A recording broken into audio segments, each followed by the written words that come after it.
Anda, Pangasinan napili bilang pilot area sa pagpapatupad ng Solo Parents Program ng DSWD. Ang detalye ng balitang yan mula kay Kapartner Big Tahod, Kapartner Big. Yes, good morning mga kapartner. Isa ang Anda, Pangasinan sa 3 pilot area sa buong bansang Pilipinas kung saan ginanap ang pilot implementation ng Solo Parents Program ng Department of Social Welfare and Development. Sa isang pulong balitaan, sinabi ni Direktor Marcelo Nicomedes Castillo, Bureau Director ng Social Technology ng DSWD, na ang ANDA ay isa sa mga lugar sa Luzon na todo ang suporta na ginagawa para sa mga solo parents. Sunshine News Blast! So ganito kanina, big part, sabi nga ni big co-owner of program. Kayo mismo po yung papatakbo ng programa. We will just provide the appropriate intervention whenever necessary at based po doon sa inyong need. So marami po kasi, very po natin ang buhay ng komplikado, talo po pala sa pinagdaan. So, kung po, ako nanawagan sa media, kasama ko sa mga natin sa advokasya, ng pagsusulong na huwag tayo ng ating makahusga sa ating kapwa, lalo na yung mga pinagdaan. Saad ni DSWD SO1 Director Marie Angela Gopalan, ang solo parents ang isa sa marginalized at vulnerable sector sa ating bansa na kailangan suportahan. Nagpapasalamat naman si ANDA Mayor Honorable Mayor Jugani Rarang dahil sa lahat ng mga lugar sa Luzon, ang kanilang munisipalidad ang napili bilang pilot area ng nasabing proyekto. Sunshine News Blast! Bilang local chief facility ng AG1, pinaparamdam ko na sa akin na hindi ko siya lang isa. Napakahirap ko ng solo. Yung obligasyon mo sa anak mo, sa ngayon mo kanina, yung relasyon mo, problema na yun. Yung pag-support na lang ng AG para mabawasan ng konti, hindi na natin na bigat, kanilang buhay pangarap-araw, ay gumawa ng programa ang ating lokal na pamahalaan at i-absorb yung mga programa ng national para sa kanila. Na patuloy na tutulungan at hindi papabayaan ang mga solo parent na nagpapaaral ng kanilang mga anak. Para sa Diyos sa Pilipinas kong mahal, Big Tahod, kapartner mo sa balita at serbisyo.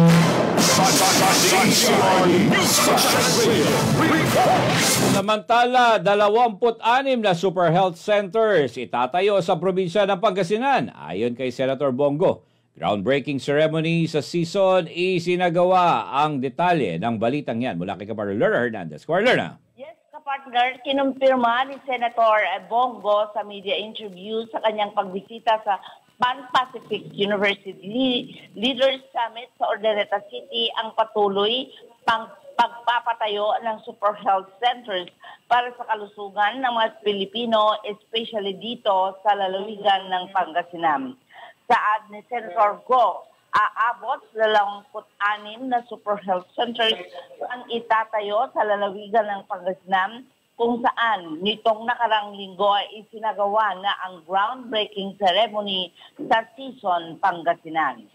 Sunshine News Blast! Nakaroon po ng 26 na Super Health Center sa probinsya ng Pangasinan. Kasama na po dyan ang season, no? Magka-groundbreaking po ngayong araw na ito sa season Super Health Center dito po sa probinsya ng Pangasinan. At magkakaroon po ng mahigit 600 na Super Health Center sa buong Pilipinas. Ang Super Health Center po, it's a medium type of a polyclinic, mas maliit sa rural health, mas maliit sa hospital, mas malaki sa rural health unit. Ito po Super Health Center, pwede po dyan yung panganganak, pwede po dyan yung laboratory, pwede po dyan yung x-ray, minor cases, early disease detection, dyan na po yung primary care ng universal healthcare, dyan na po yung konsulta ng PhilHealth. Lahat ng Pilipino ay membro po ng PhilHealth. Panganganak, pwede na dyan. Sa kakaikot ko sa buong Pilipinas, napansin ko, malalayong lugar, liblib na lugar, yung mga buntis nanganganak sa tricycle at sa jeepney. Ngayon po, with the Super Health Center ay pwede na po dyan yung panganganak, yung mga minor cases. Ang kinaganda nito, madidecongest yung mga hospital. Dahil dyan na po sila check up, mga minor cases, panganganak dyan na po. So, isang paraan po ito na ilayo natin sa ang mas lumala. Ilayo natin sa pagkalala yung sakit, early disease detection. At mailapit natin yung serbisyo medikal sa ating mga kababayan through Super Health Center. Dagdag ng senador, nasa puso na niya ang serbisyo kahit noong hindi pa siya nakaupo sa pwesto, lalo na sa mga nasunugan. Nagpasalamat din si Senator Go sa mga tao dahil sa mataas na rating sa survey. Sunshine News Blast. Pag wala kaming trabaho sa Senado, hindi ko po matiis na hindi lumabas at puntahan sila. Bukas, pupunta rin po ako sa ospital, sa NKTI. Ngayon, Super Health Center. 24/7 po ako magtatrabaho dahil ambisyo ko po magserbisyo sa mga kababayan natin. Maraming salamat po sa inyong tiwala sa akin. Wala po masasayang na panahon. At patuloy po ako magsiserbisyo sa inyo. Sa mataas na survey, nakakataba ng puso at nakakawala ng pagod tuwing nakikita mong napapansin ng mga kababayan natin na nagtatrabaho ka. Yun naman po importante rito. Nakikita ng mga kababayan natin that you perform and that you do your job bilang inyong senador. Pagdating naman sa usapin ng South China Sea, iginiit ng senador na atin ito at walang dapat tayong ikakatakot. Para sa Diyos at Pilipinas kong mahal, Learner Nades, kapartner mo sa balita at service.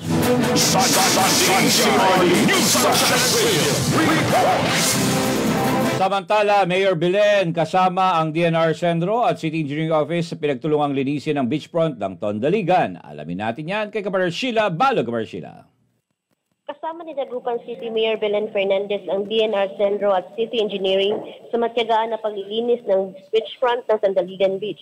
At nakikipagtrabaho na rin ang mayora sa isang designer para maging best tourism destination ang nasabing beach.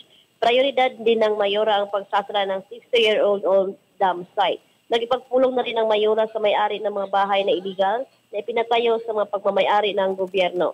Pinangunahan ni PNP, CEO, DNR ang demolisyon ng mga illegal na shanty sa harap ng beach. Masaya ang mayora dahil sa 31 barangay captains na nanguna sa paglilinis sa kanilang barangay at sa pagpapatupad ng no segregation, no collection policy. Para sa Diyos at sa Pilipinas kong mahal, Sheila Balong, kapartner mo sa Balita.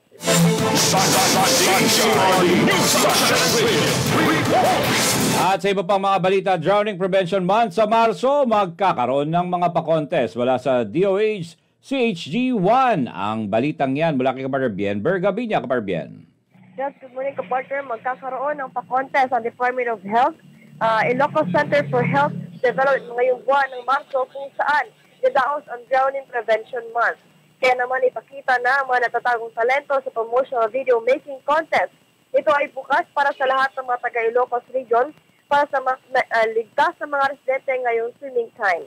Ang deadline ay sa March 1, 2024. Bukod pa rito, magkakaroon din ng illustrated storybooks making contest para rin sa selebrasyon na ito. Bukas ito sa 16 to 22 years old hanggang 5 miyembro lamang at maaaring isumite ang PDF ng layout at editable copy bago o sa mismong ika-6 na Marso hanggang alas 12 ng tanghali. Para sa karagdagang detalye, maaaring bisitahin ng official Facebook page ng DOH Ilocos Center for Health Development. Para sa Just Little Squad, si Jen Bergabinya, kapartner mo sa balita at service.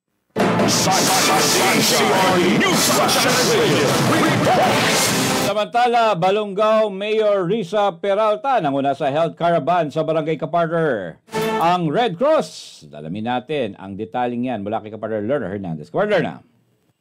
Aktibong nanguna si Balongaw Mayor at Red Cross Pangasinan Chairman of the Board, Risa Peralta, sa isinagawang health caravan sa bayan kung saan umiikot sa mga barangay. Isinagawa ang ikalawang health caravan sa covered court ng Barangay Rahal. Kasama dito ang mga residente ng Barangay Mauban, San Leon, Esmeralda, Mabini at San Andres na nagsimula alas 8 ng umaga hanggang alas 3 ng hapon. Kapartner dito ng Balongaw LGU ang mga pulis at ang Red Cross Ordinance Chapter sa panguna ni Hanilet Bamba. Sunshine News Blast. Ang Philippine Red Cross Pangasinan Chapter po, at kami po ay nasa Hanay po ng Urdaneta City Branch. Nag-start po kami ng health caravan or tinatawag po namin siyang one-day medical mission po. Nag-start po kami last year po. Ito, tapos every month po kami gumagawa po nag-ito sa iba't ibang parte po ng Pangasinan from 2nd to 6th District of Pangasinan. Dito po sa atin, sa Urdaneta City Branch, bali 2 distrito po yung sinasakupan po namin sa 5th and 6th District of Pangasinan po. So, monthly po, and this year, 2024, nag-start po kami ng January, and this February po, bali, naka-6 na health caravans na po kami. Up to... Bilang nurse by profession, isa rin si Mayor Risa sa nag-assist sa magustong mag-donate ng dugo. Samantala, nagpasalamat ang isang ina kung saan nakinabang ang kanyang mister at ang kanyang anak sa nasabing caravan. Sunshine News Blast. Maraming salamat po kay ating municipal mayor sa kanyang support ng health service na dito po. Maraming salamat po sa Isinagawa rin ang mga ikatatlong health caravan para naman sa mga taga-barangay San Joaquin, San Raimundo, San Julian, San Miguel at San Marcelino nitong Biyernes. Para sa Diyos at Pilipinas kong mahal, Lerna Hernandez, kapartner mo sa balita at service.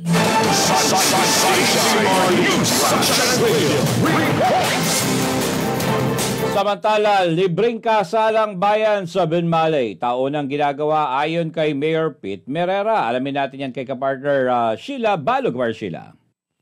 Kada taon ang ginagawa ng munisipalidad ng Benmali ang mass wedding o kasalang bayan.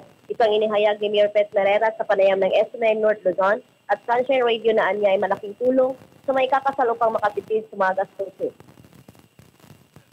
Sunshine News Blast. Well, there are 45 couples kinasal natin kanina at sila tuwang-tuwa dahil unang-una ay alam nyo naman ang papakasal ngayon ni Biro, no?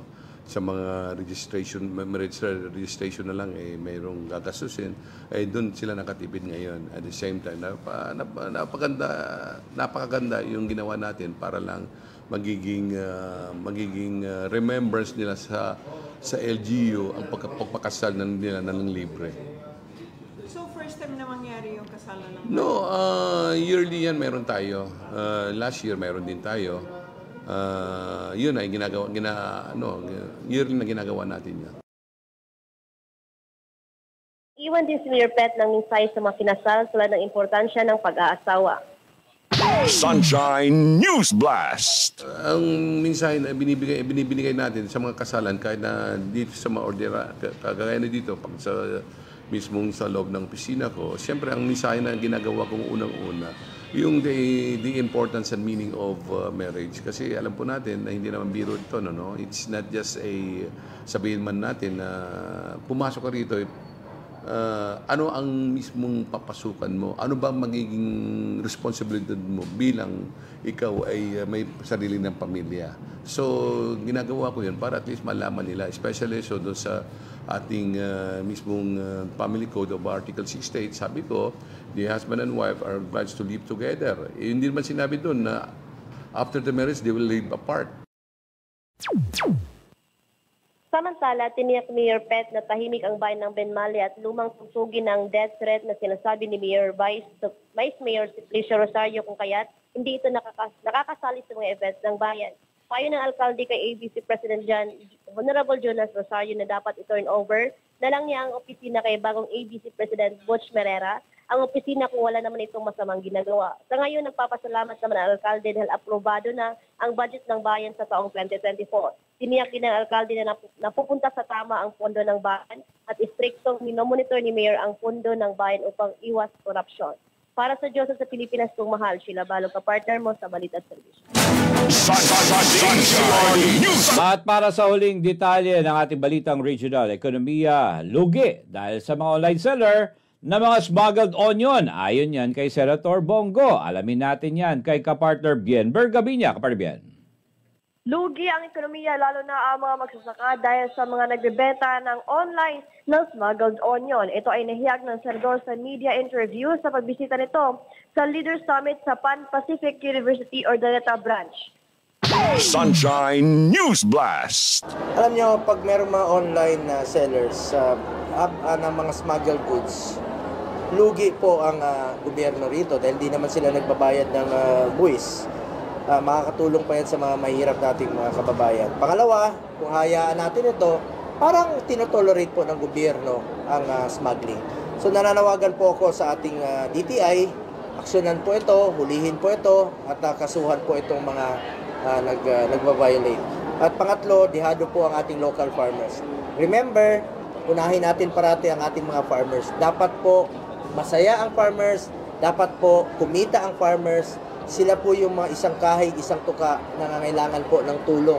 In fact, dapat nga isubsidize pa sila pag nalulugi ang ating mga local farmers. Samantala, sa ng senador nakasaad sa batas na bawal ang smuggling, kaya dapat anya ito ipatupad. Sunshine News Blast. Pang-apat, meron tayong anti-agricultural smuggling law, Republic Act 10845. Apil ako po sa executive, paitingin po ang pagpapatupad. Kaya nga tayo may batas, dapat ipatupad.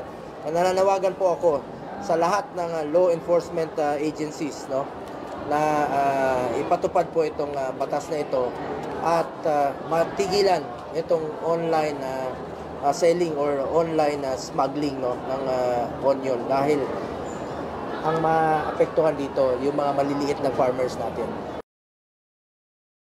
Nakatakdang magtungo ang Philippine Crop Insurance Corporation.